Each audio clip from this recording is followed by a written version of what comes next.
For today's video guys ay magluluto ako ng aming ulam ngayong hapunan. Ito pala yung binili namin ni nanay kahapon sa palengke.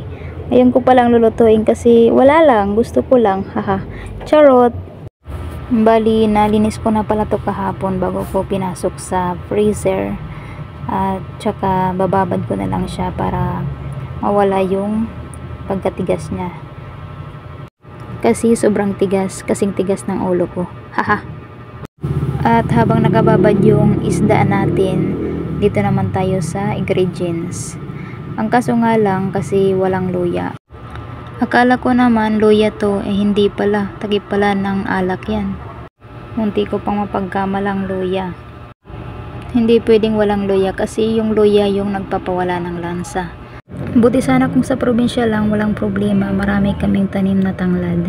At dahil dyan kasi wala na akong barya pambili, naghanap-hanap ako sa sulok-sulok, baka may nakasuksok. Buti na lang may nakita si nanay na barya. Halaka nanay, lago tayo dyan. Patay tayo dyan sa kapatid ko. Charot! At buti na lang hindi natuloy yung pagnanakaw ko. Amy, walang ganon. Sakto nung papalabas ako, dumarating naman yung ate ko. Kaya inintay ko na lang. Malakas kasi yung kutob ko na may dalang luya yung ate ko. At ayan, tuloy na tayo para maluto ng ating ulam.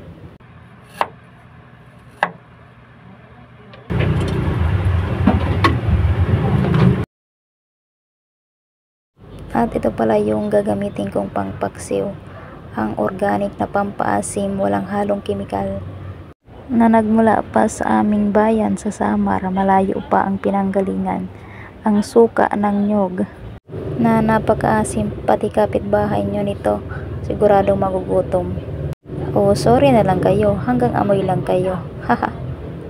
At syempre, lagyan natin ng kaunting tubig. Ganito pala ako magluto ng paksiw. Kapag malapit ko na siyang hanguin, lalagyan ko siya ng kaunting mantika. O diba?